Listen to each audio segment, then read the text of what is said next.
Hello പ്രിയ സുഹൃത്തുക്കളെ, ഒഴിവ് സമയങ്ങളിൽ എന്തെങ്കിലുമൊക്കെ വിനോദം ചെയ്യണമെന്ന് ആഗ്രഹിക്കുന്നവരാണ് നമ്മുടെ മനുഷ്യരല്ലേ. അപ്പോൾ പലരും പല വിനോദങ്ങളിൽ ഏർപ്പെടാറുണ്ട്. അതുപോലൊരു വിനോദമാണ് മീൻപിടുത്തം. ചിലർ ചൂണ്ടയിടാൻ പോകാറുണ്ട്, ചിലർ വല വീശാൻ പോകാറുണ്ട്.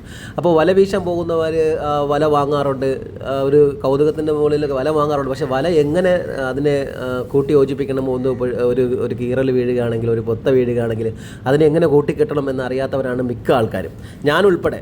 ഞാൻ ഏകദേശം ഒരു 25 വർഷങ്ങൾക്ക് കൂടുതലായിട്ട് ഞാൻ വല വീശുന്നുണ്ട്. പക്ഷേ എനിക്ക് ഇതുവരെയായിട്ട് ഈ കിഴുത്ത ഈ ഒരു വല കീറിപ്പോവുകയാണെങ്കിൽ അതിനെ ഒരു 4-5 കണ്ണിക്ക് കൂടുതൽ കെട്ടാൻ എനിക്കറിയില്ല.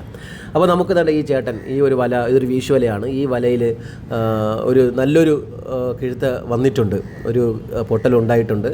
അപ്പോൾ അതിനെ ഈ ചേട്ടൻ എങ്ങനെ അടച്ച് വീണ്ടും അതേപടി ശരിയാക്കുന്നത് നമുക്കൊന്ന് ശ്രദ്ധിച്ച് നോക്കാം. അപ്പോൾ ഇത് ഒരു മത്സ്യത്തൊഴിലാളിയാണ്.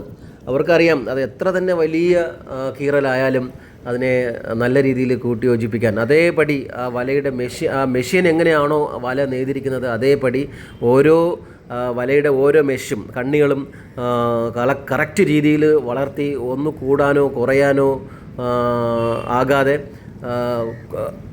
കൂട്ടിയോ കുറച്ചോ അല്ലാതെ കറക്റ്റായിട്ട് ആ വലയുടെ അതേ നിരപ്പിൽ തന്നെ ഈ കണ്ണികൾ അടച്ച് അതിൻ്റെ യഥാസ്ഥാനത്തിലേക്ക് കൊണ്ടുവരുന്നത് കാണാം. വളരെ കൗതുകമുള്ളൊരു കാഴ്ചയാണ്. എല്ലാവർക്കും ഇത് ചെയ്യാൻ സാധിക്കില്ല. ഇതൊരു സ്കില്ലാണ്. ഈ സ്കില്ല് എല്ലാവർക്കും കിട്ടിയെന്ന് വരില്ല.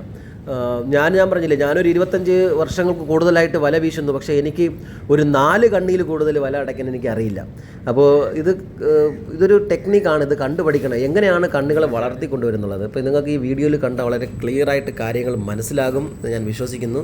അപ്പോൾ അറിയാത്തവർ ഒന്ന് സൂക്ഷ്മമായിട്ട് ഈ വീഡിയോ ഒന്ന് കണ്ട് ഈ വീശുവലയോ അല്ലെങ്കിൽ മറ്റ് ഉടക്കുവലകളോ കീറിപ്പോവുകയാണെങ്കിൽ കണ്ണികൾ എങ്ങനെ കൂട്ടി യോജിപ്പിച്ച് പഴയ രീതിയിൽ വല ആക്കിയെടുക്കാൻ സാധിക്കുമെന്ന് ശ്രമിക്കുക. കാരണം പലരും വല കീറിപ്പോയാൽ അതിനെ മാറ്റിയിട്ട് പുതിയ വലയാണ് വാങ്ങിക്കുന്നത്.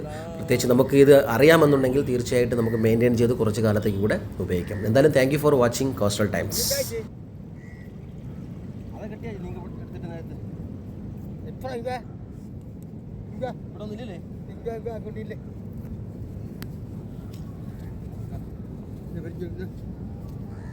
Nice.